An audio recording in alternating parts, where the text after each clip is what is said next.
I'm saying we shall have peace. Because, you know, no matter what surrounds the US, and when it comes to showing supremacy around the world, they are so powerful. It's something that people should hold at heart and know that if you are doing anything, don't take advantage of maybe their inner issues.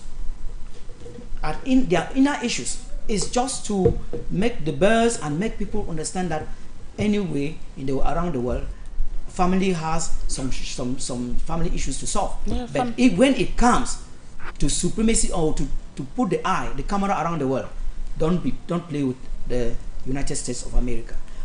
That's why if following what Donald Trump came back to power and is happening, nobody would have known that he can have that audacity of taking such a decision and entering into Iran.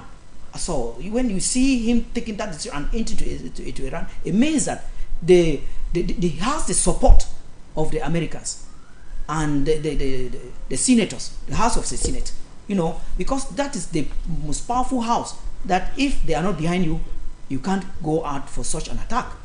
And the attack is threatening that you can now see some allies, some people trying to align with other nations. You know, it's a threat that the Third World War is giving a signal, and it is better we handle things earlier than waiting, observing, and allow the worst to come to exist.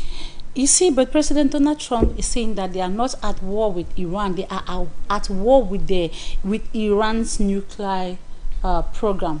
What do you think? Because what we know is that the nuclear programs, Iran has nuclear facilities, and these facilities are a threat to the world's security.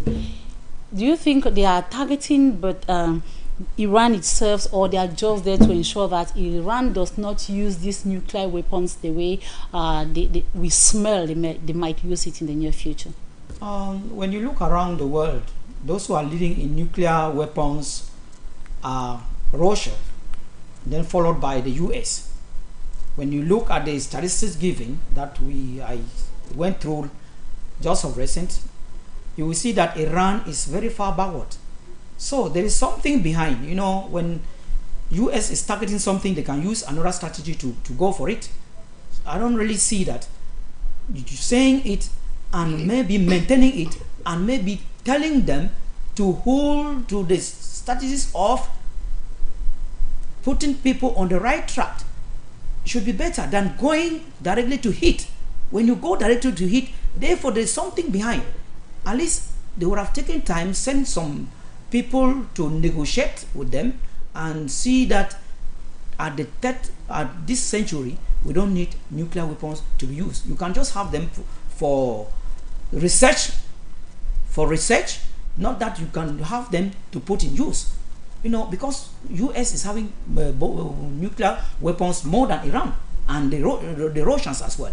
So when it comes that the attacks are coming up like this, I think I still put a question sign there, which means Donald Trump, you has come back, allow your place and sit comfortably, then and make the world a world of advocacy, not a world of multiple or quadruple attacks.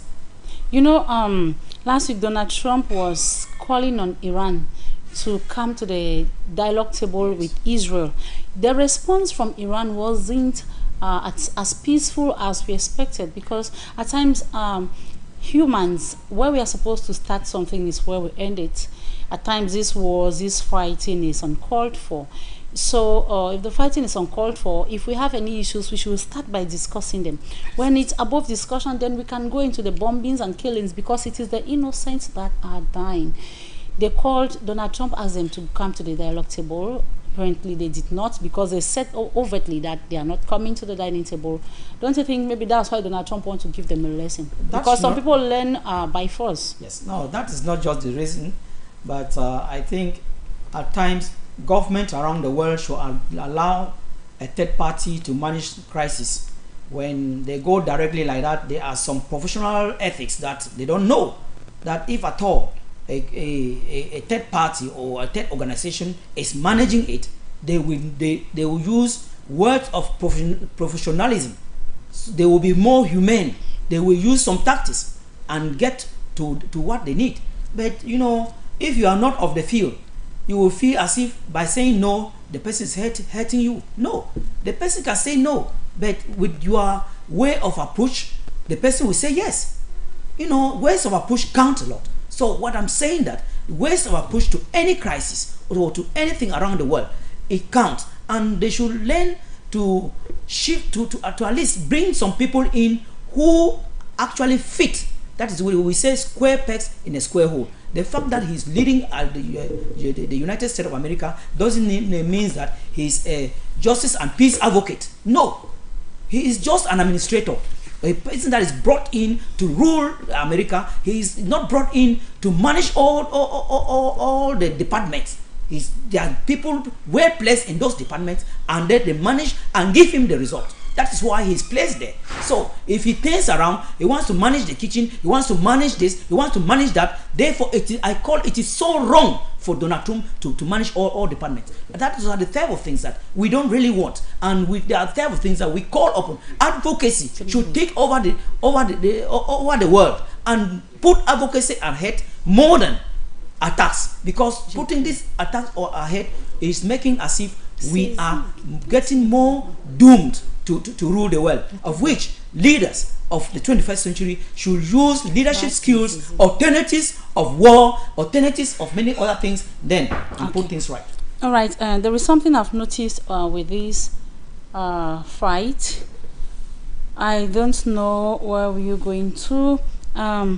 So now we'll move to Nigeria, where the Nation newspaper in Nigeria, which was the first paper that we talked about, and even the Vanguard are talking about the outbreak of the cholera epidemic in Nigeria. Let's go to the Nation newspaper, please. In the Vanguard, it says, the Nation newspaper says, cholera spread to 31 states, claims 34 lives. The paper says, outbreak not obtaining, suspected cases now 1,253 cases. And you see, you know, it's a lot. Nigeria is not a small country. Nigeria is a very populated country, and apparently the cholera epidemic is ravaging lives. And of course, if it has affected 31 states already, we know that there is an emergency situation. And where somewhere in the Vanguard newspaper they're talking about water, portable water, being the culprit, that's the cause of the epidemic. What is this issue in Africa where we cannot have sane or portable water for people to drink? Because apparently it isn't just a problem with Nigeria, countries have been facing it. Why does the cholera epidemic keep coming back, and governments cannot see to ensure that water is portable enough for people to drink and feel healthy as they drink the waters? Water, someone once said water is life. Water is life. And when our African leaders get there, they forget the essentials of life, which is water, and tend to look at luxuries. I think the analysis that the newspapers gave today have said that something as Nigeria, the Punch newspaper mentioned of spending 14.77 billions of nairas to buy aircraft. Yes, we are going to come to that. You see that they value luxuries, that is luxuries that don't have nothing to do with life. You know, before going to that stage of life, you should start from the earth, because water, when you have just clean water somewhere, people will not fall sick. You know, less people will go sick, because cholera comes from dirty water. When there is no good potable water, it provokes cholera. So it is in water that many governments around in Africa should invest most. You know, many nations are suffering on it, but they have not learned lessons for over the decades. That is what is my problem here. So they should at least know that this comes first. What are the necessities of the people? And there's one funny thing as well. The communities are different. Instead of going towards the communities and ask them their needs, but they come, maybe they need water, they will come and put something else. You know, go to the communities, go to the people, ask them their priorities first. Because when they know you know their priority, you work hand in glove with the people, and when you know that this area, because there are areas that cholera don't go there, but there are areas that if the potable water is not perfect, or there's cholera. As in this one is in Lagos, Oyo. In Oyo, you have how many states? Yeah, you have and Kano. Yes, you see that they are not really portraying leaders. They don't portray the image of the people. They don't know what the people are going through until it is newspapers crying loud. Is it right?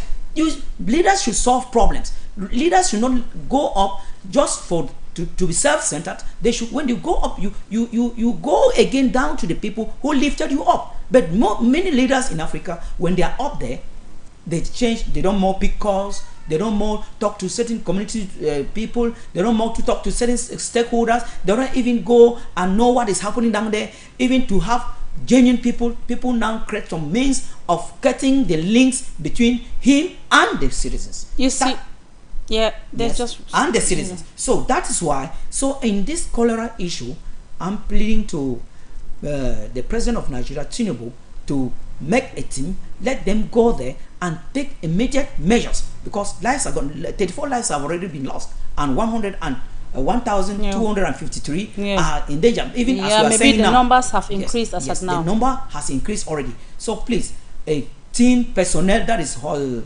personnel of the health should be there. The people should be evacuated. People should they are recommending sending teams to mineral schools. water and a lot of things. Humanitarians should go there and intervene. These are things that we should take care of, so that the people should feel our own way of loving them. You know, Nigeria is a big country, and there is this upsurge. Like in most cases, when you see even in movies, where you see the movies where they are not portraying the high class, where they are showing the common man, when they serve you food, after you eat, what they will give you is pure water, the sachet waters.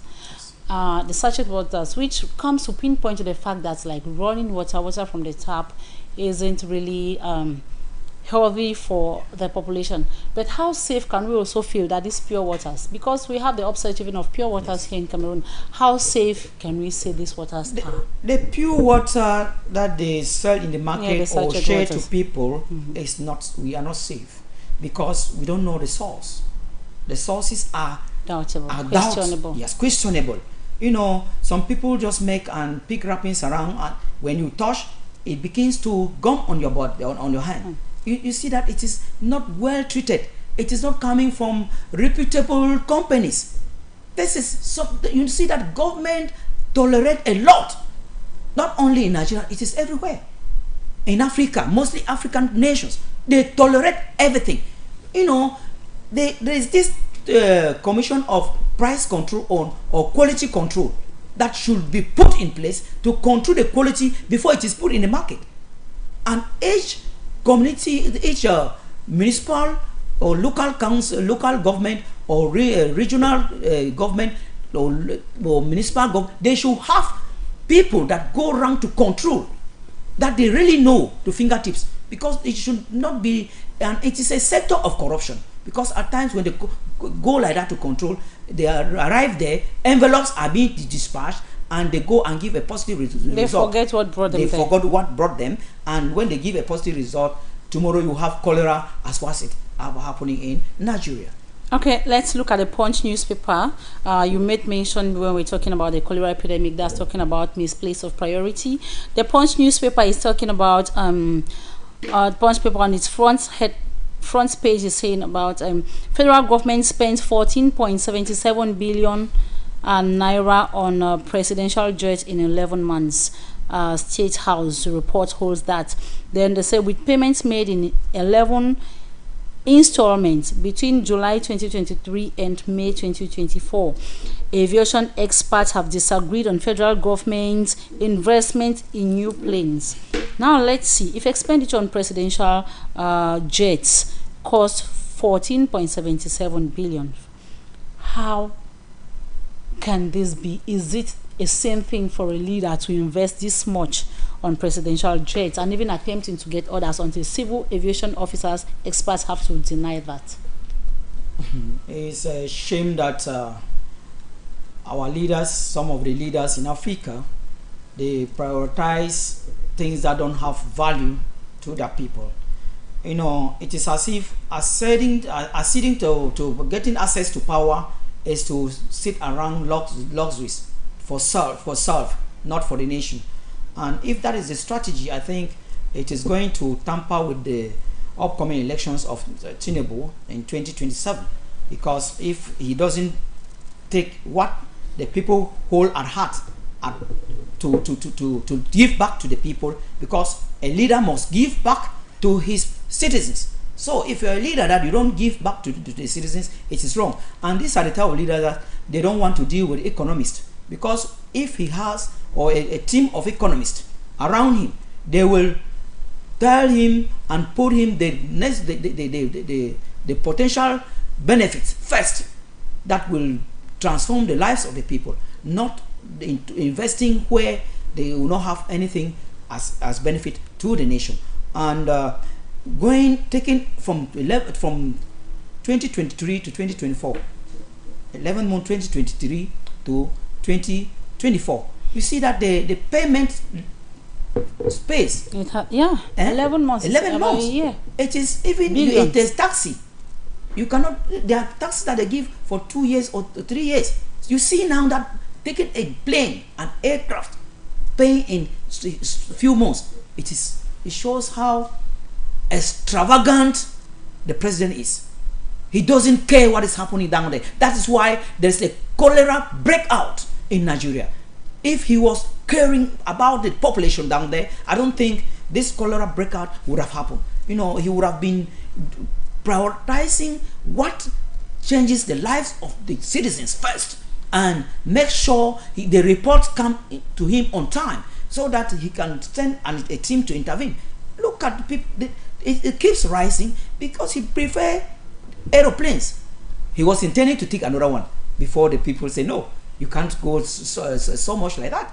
You know, you even it is somebody who has not done administration, and you get to that level of leading the people. He has a team he works with. It's not as if he's working alone. The team is weak. If the team was really doing the job, they would have said an aircraft cannot be paid in the space of 11 months. No, it's wrong. It's wrong. You are ruining the economy. That is why Nigeria today, people are crying. Yeah. It is because he looks around him. He doesn't try to sit and see further.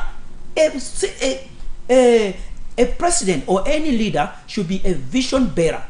You know, these are the type of mistakes we make in Africa. We put people at the leading, at the light line, at the leading positions, and which they don't have any vision for the nation. They don't have any vision for the organization. They don't have any vision for the communities. They are just there for their self-management, to have the name that they were in a leading position. And we have to avoid that. I'm just praying that Africans should know what is important to the qualities that takes for a person to be a leader. It is not wealth. It is not money. You can be a bicycle rider and as you get to the leading position, because your vision is clear, is direct. It portrays the image of the people. It carry you have the conscience. A leader should have conscience. When you are leading with conscience, you solve problems. But when you are leading because you admire others, you will hold to luxuries. All right, let's go to Daily Telegraph from the United Kingdom. That headlines this morning: revenge will be Iran's worst mistake, warns US. You know, we are still talking about the war and the US intervention in the Israel-Iran airstrike exchanges. And now, Daily Telegraph is telling us that the US has said that revenge is going to be the worst mistake that Iran can ever think of. Do you think Iran should have legitimate rights to retaliate or to block, like they were threatening somewhere, to block the ship lane? Maybe that has connection with the United States of America. Do you think Iran should retaliate, or should just say that, okay, we just pardon this for the first time? I am a justice and peace advocate. The advice I give here is that Iran should not retaliate. That's what I hold to, because at times when somebody does a thing to you like that, as the US have attacked, and you sit, you don't retaliate, they don't know your moves. They become more afraid of you. You sit as if there's nothing and take care of your population, follow up what, bring doctors, bring health personnel, let them take care of your population. Just look their living status and see how you get on with your leadership. It will be the best thing that Iran has ever done in the world, and I think many nations will also emulate. The US will become mean, excuse me say that word, because at times we believe that the US is an exceptional example in the world. When anybody wants to do anything, we will say, if I have the chance of being in the US, or the US do like that, US. But if it comes that they have forgotten the advocacy part of life, part of that in justice and peace, we go for advocacy. The 21st century should be bombing with advocacy, not bombs, not nuclear weapons. We should bomb out with advocacy. Then when you advocate, there are alternatives of war, alternatives of all these atrocities going around the world. That is what we should bomb the world with advocacies, not bombing nuclear weapons. Because going out, they want to fight this one, it is as if we are still, we don't yet know where we are heading to. If we turn the world to be a global world, we accept it, we open up, we build broken relationships, because many nations are having many broken relationships. So it is time we put those who are advocates at the head, at the limelight of everything. But when we think that since we have weapons, we want to test it somewhere, go and test it in the sea. Go and test your weapon in the sea and kill the number of fishes that are there and the whales. I think it will be fine than testing it on human beings. Yes, you're talking on the advocacy part, where discussion comes in. We think that it's more important to go to the dialogue table, and this is what brings me to my next question. We have the European Union, we have the United Nations. It's been 11 days since Israel and Iran have been on this, and now the US has joined in airstrikes. Do you think these organizations that are meant to lead the world are sleeping as regarding this issue, or it's time they wake up and give a call that let's go to the dialogue table and sort things out? The UN and the European Union should excuse me for what I want to voice here. You people are they call people the role models of the world, and we believe that attending to issues like this at the earlier stage can help the world to be a better place. But when it is happening and that we are not hearing your voices, we that are down here advocating for justice and peace, we begin to ask ourselves what our masters doing. Because when we are advocating down here, we know very well that you people are there to protect us. You people are there to protect us. So when it comes that you people have not said anything, imagine we at our own law level are trying to voice it out the way it is. To whom should we count? Who are we going to look up to? Because when we look up to you, you see that when you are projecting that noble profession of justice and peace around the world, we are following your footprints, and we really want to follow your footprints all the time, not in pretense but in doing genuine work down here. That is why new organizations are coming up. They are so virgin, they just keep moving and doing the right thing. We are pleading that your words on what is going on around the world should come first, so that when we are following, we should be following your footprints. So you better say something about what is happening in Gaza, in Israel, with Iran and America, and other Israel and around the world, other things around the world. There are many crises that if all of you who are the bulldozers of advocates around the world, advocacy around the world, you say something, you are now giving us they call it what? The realistic that our fans, our lovers go out there, our young advocates go out there and do the job. But when you sit mute, we begin to wonder. Please, we are pleading that you get up from what is happening and serve the world. The world is not at peace. All right, you were talking about that, about being mute. At times, you know, issues like this, if the Third World War was to break out, maybe Africa may not be directly involved, but we are still going to feel the pinch from the war. God forbid that it gets to that level. We are still praying and hoping that dialogue steps in as soon as possible so people can sort out their differences, then decide on what is good for humanity. So African leaders seem to be mute on this also. Is it that it is time already African leaders have understood that it is time they concentrate on what concerns Africa than to get endorsed or talk about things that really do not affect them directly? You know, there are certain things that when they don't affect you directly, they affect you indirectly, and the things that affect them indirectly become too much. That is, they are too defeated, because you can agree with me that many African nations are dependent, are still dependent. Yeah. That is what their place is not yet there. They should start by telling us that they are fit, by bringing up Organization of African Unity, which has been for decades. They have not been able to bring it out because anyone wants to be at his time zone, comfort time zone. They should come out from the boxes and build up an African Organization of Unity. Then let them start from there. I will say yes.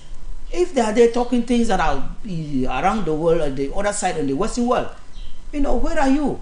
Show us example by starting from your origins. If you are not able to do something from your origins, or you start from your roots, therefore, what you are saying they will not give you a listening ear. So it is time for Africans to know that if you are you want to put a good legacy, start it from your roots, and that root should be from where come out of the time zone, your comfort zone, meet other African leaders, and let Organization of African Unity be put to bed. All right, so now we are stepping over to Cameroon with the media newspaper. Is the first newspaper we are looking for in Cameroon, the media newspaper. Now it says defection by after defection by northern politicians, sons of the South region call for sanction votes against Paul Biya. Like we all know, the South region is where President Biya comes from, and of course it has been one of those regions that where he can say, I have the maximum support.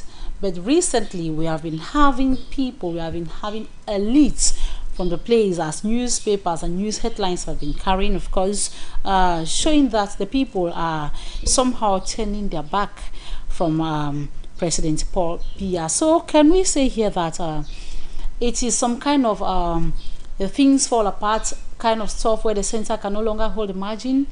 Finally, can we say that President Paul Biya or the CPDM is losing popularity in his region of origin? We are in Cameroon, where geopolitics is the word to know, and when he or she who talks about geopolitics should know that Cameroon is so unique in that sense. What you are saying is, I will term it is a geopolitics that is happening. You know, people say things of which they don't really mean it. All right. Yes. They just want to play over people. That is political manipulation. that is still going on, and people are not yet ripe enough at this stage of life. So it makes me look as if what is happening in Cameroon, what is good in it is that the political, the democratic process is in evolution. You know, that is why you see when those things come out, social media takes and share. People go into it, different type of analysis. Oh, this one is good. There is this thing, community politics in Cameroon is holding to the roots. Meaning, whatsoever is on social media is more lesser than what is on the ground. The taproot remains what is on the ground. So, social media users, if you remain making noise on social media, thinking that what is said on social media is happening on the ground, lie. No, this one is there are stories carried by news headlines, newspapers headlines since last week. Good. Yeah. So what they are carrying, as I earlier said, that is geopolitics. Okay. In geopolitics, when you need to the science of politics, you need to analyze and try to get the mind of any each expression or a comma or anything or a full stop or a question sign.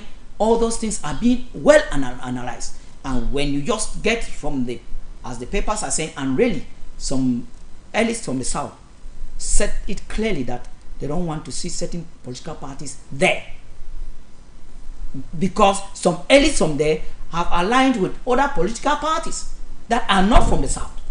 No, then the threats are now coming that some youths should come out, take the trees, put at the road, and then get names of certain political parties. And we know that the other time, political parties like that of Maurice Kamto, CRM, and the SDF, and another political party, they refused right to make some meeting somewhere. They were not given the right. You see that this threat stems from such allegations. You know, when people begin to disseminate information, and you see that they start answering on social media in one way or the other. You know, on the ground it happens differently. So I'm just pleading that we are in the 21st century, that democracy is in evolution, and I think Cameroon is not left out. That thing of threat or threatening people is not good, because let use your manifesto and let people out there go into it and vote you, than saying that this area belongs to me, I command it, I don't want any person to trespass. It is wrong. We are all Cameroonians. Let this moment portray our image that in our evolution of the democracy, we are really doing it the right way, not that we are doing it with hate speech, we are doing it with tribalism, we are doing it with other ways of not making social integration, social cohesion. You know, this we are the nation that have been preaching social cohesion. That everywhere a Cameroonian can live everywhere, and you do whatsoever you want to do when you are doing it on a legal procedure. You do it. So if it comes that the indigenes of a certain region, like the South, are giving threats to political parties, that they should, certain political parties, opposition political parties, that they should not come there, it is wrong. And even those who are there, what they are doing is like putting a prayer for others to get missed, and maybe they come up with a different strategy at the last minute. So the Herald Tribune on its part talking about carrying as major caption to curb non-communicable diseases. Coalition urges government to further tax sweet drinks. You know, sweet drinks companies, as the Herald Tribune is telling us this morning, it's a coalition that came in to urge government, they are begging government to add taxes on sweet drinks. Now, I want to talk about sweet drinks. You have all the sweet drinks in plastic bottles, be it, at times they say the more sugar you consume, the more detrimental it gets to your health. Do you really think this is going to work? Addition of taxes. Is this something, can we just get up and add tax because we say that we want to avoid non-communicable disease? Or I think if these taxes, of course, the taxes are increased, is going to help the people to go out of the market? There is something in our unique nation that when they want to start something, they don't think about the consequences. They go straight doing it without elaborating, because this is a sustainable project. It is not as if they are going to do it now. It is sustainable. That means it's starting now to continue to the next generation. What they would have done first, it was to bring companies that make natural juice. That can be gradually pushing out the process of sweet drinks. Not going, if they are going insisting that government should add the tax, it's as if they have some benefits from it. They are therefore they want to benefit something from it.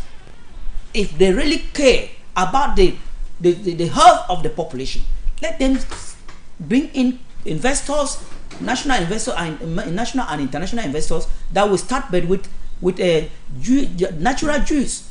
Then we start from there. You will see that, but gradually they will be pushing out those sweet drinks. But advocates, the way the system they have taken to advocate it, that they should start telling government to add tax. The taxes are there. Are people really paying? People are having problems in paying taxes. You see taxpayers, they will lock this door, they'll open, they will be dragging all the time. We should educate people right, because this one is to put the consumers, the sellers, those who are selling, at loggerheads with the government. And tomorrow you see that there's strike action here, there's strike action there.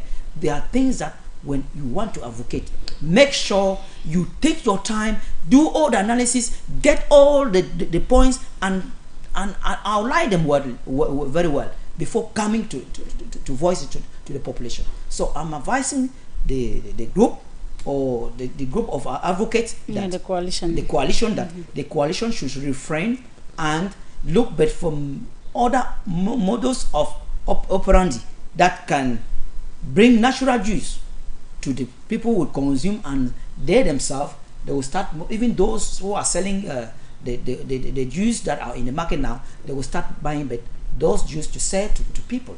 I think it will gradually move out of stock. Just stopping it and adding taxes. My Cameroon, our Cameroon is hot and our Cameroon is sick. We don't want any other sick again. The one that is there, that's what we are advocating to cure.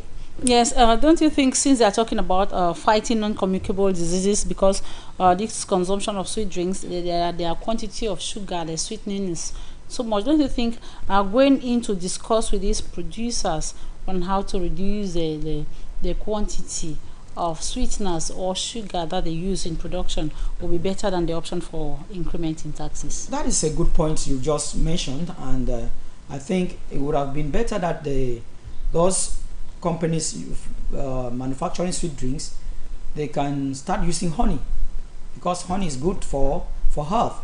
And if honey is introduced into sweet drinks, it will be the best option for people, and it will make that people will go out for honey harvesting, then farming. Then I think, you see, it is another sector that will come up again to link with the manufacturing of sweet drinks. You see that it will bring another wealth, and funds again, and another employment. You know, that when you connect like that, it is sustainable the development to the people, and I think it will be the best option than saying that they should just stop or increase tax and add taxes. Okay, let's look at the Post newspaper on its Monday's edition, that's today, that says Biya has failed miserably in all sectors of national life. South Elite says Biya has failed miserably in all sectors of national life. We know that life hasn't been a bed of roses for Cameroonian citizens under the reign, 43 years, close to 43 years of the rule of President Paul Biya. But if we were to describe his reign, his 43-year reign, could we buy this assertion made by the South Elite that he has failed miserably in all sectors? What they have said, they are saying it today.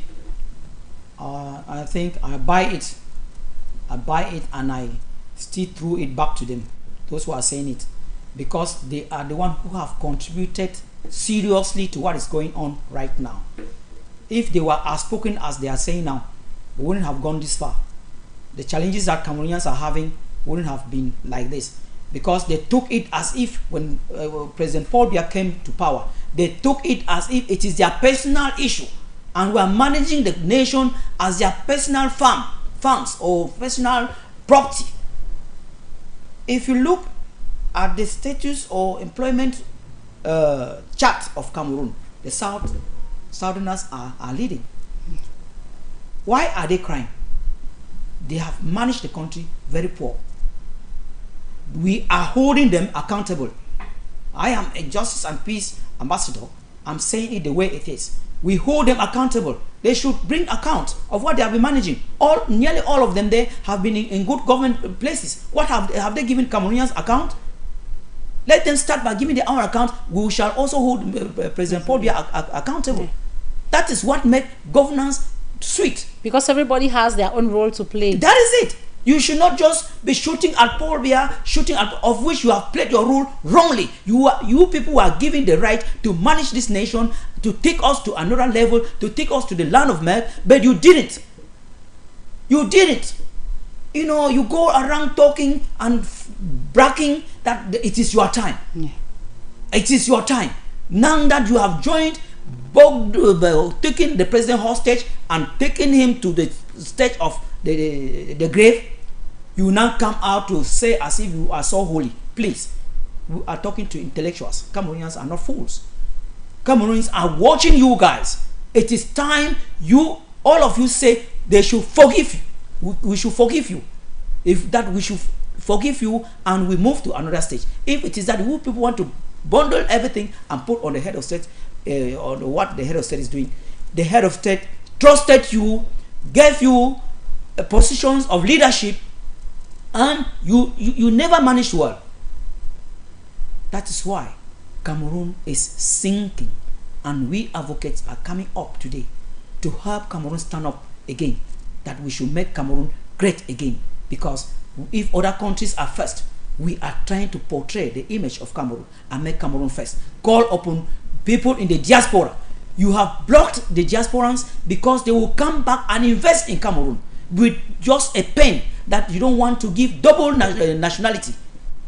Double nationality is a pride of any nation around the world. If you see what diasporans of other nations bring in as funds, they uplift the employment level of the nation. But in Cameroon, when you want to do so, they look at his or her nationality, and when they see that you will have a nationality, they just say no, they don't listen to you. But some of them in government are having double nationalities. Why this type of sidelining other Cameroonians? That is where it started, by telling the president, no, double nationality is a crime, we should not accept it, because you are fighting your own brothers, blood brothers that are in the diaspora who wants to come back and invest. They are eager to invest back home, but because of the fact that they have been refused double nationality, or you come with a project, they will block it at the level of Yaoundé, saying that you have to pass and like this, you have to do like this. Many conditions for somebody who is coming to help the nation and create employment, creation of jobs. It's something we should not. So if the South are saying it, the whole Cameroon can start and shame you guys. A shame to you guys, because we Cameroonians know very well what President Paul Biya himself has done to the southern region. Even right now, they are still at the leading line. So the few ones who maybe went astray too much and maybe wanted to take some means and get to power have been sidelined because of their ways of doing things, of embezzlement, should not come out today and see, as if they are the Jesus Christ or a disciple. No. Cameroonians are crying today because the Southerners never advised the president well. And if they did, we wouldn't have been here. It is not late yet. It is time for you guys to tell the nations. We took and thought that being a president is from our side. We went wrong. Cameroonians, forgive us, and let's build the nation together. Even the crisis will get finished. even the crisis of Northwest and Southwest, even the Boko Haram will get finished. The fact that you have taken the president hostage, he is not even breathing, he don't even know what is happening out there. He wants to go out and do it. He said, non, n'allez pas là-bas, ne pas là-bas, parce que on va te tuer, on va tuer le président que quoi? Il fait écouter ses enfants. Il faut qu'il voit ses enfants. Il parle avec ses enfants. Wow. So,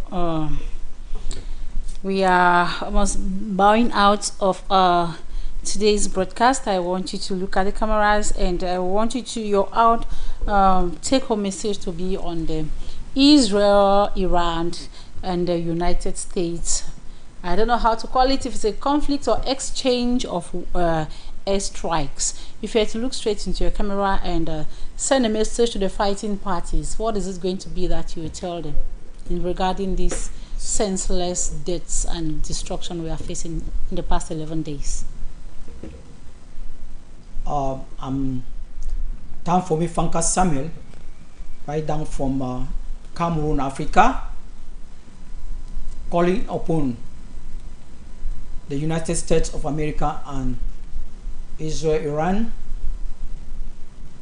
It is time we put nuclear weapons aside and value and uphold the value of humanity.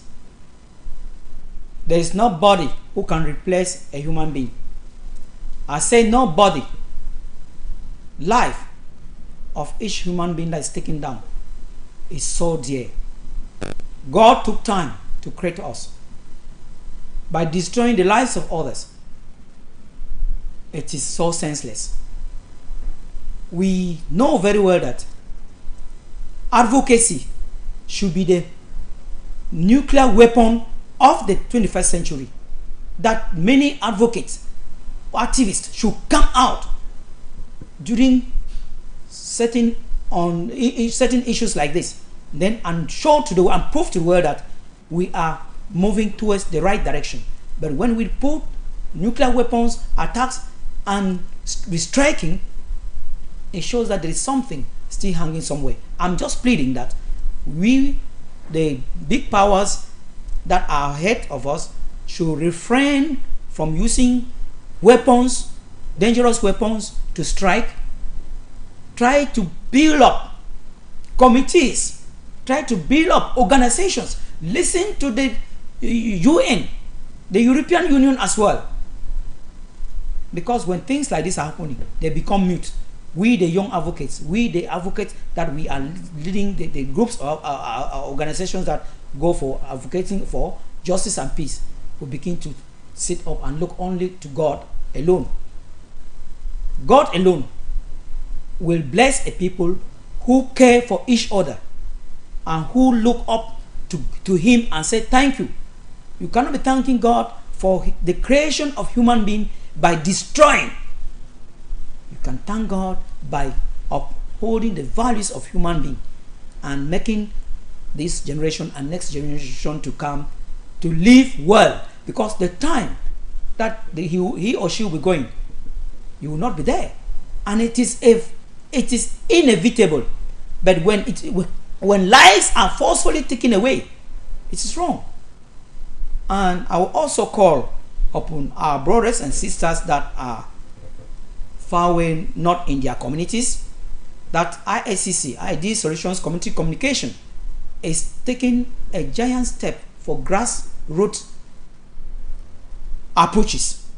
The grassroots approach is an educative moment, a civic education that is open to tell us that we are advocating for a better place for all of us, because we have identified many projects that we, at a certain level, we shall invite national and international investors to come and invest in Northwest and Southwest.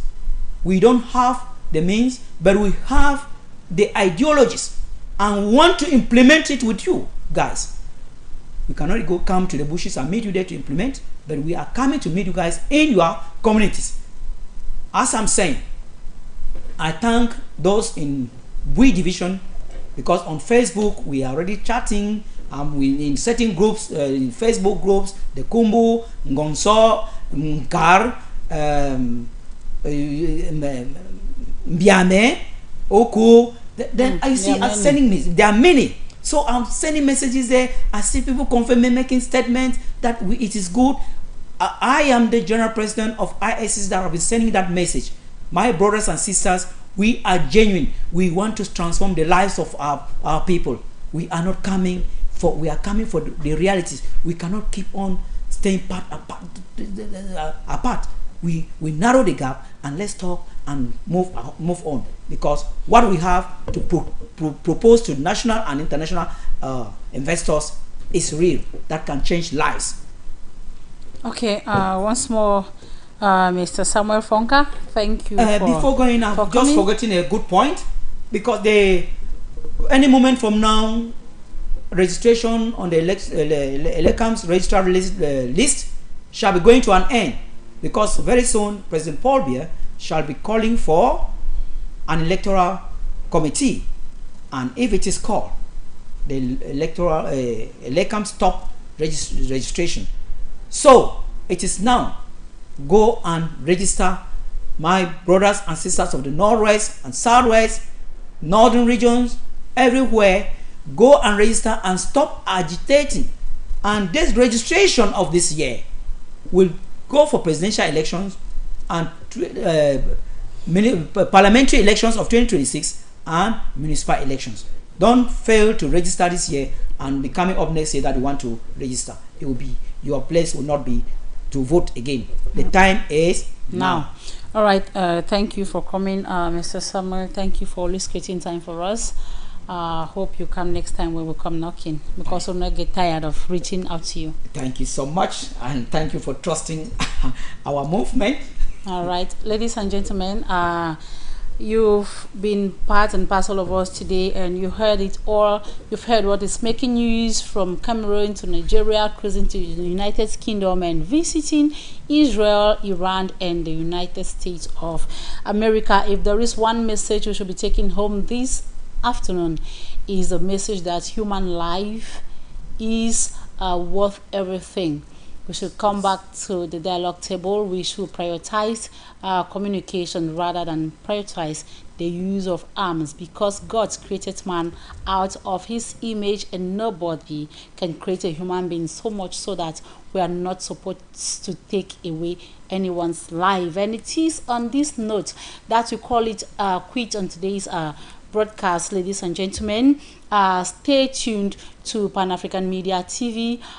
Continue to follow us on our live streamings on our social media platforms. On Facebook, you go to Pan-African Media TV. On YouTube, Pan-African Media TV. Follow us on Instagram and all the social media handles, and keep trusting in us as you stay glued to our upcoming programs. From me to you is see you on Friday, God willing, and do have a pleasant week until we meet again. Ciao, ciao.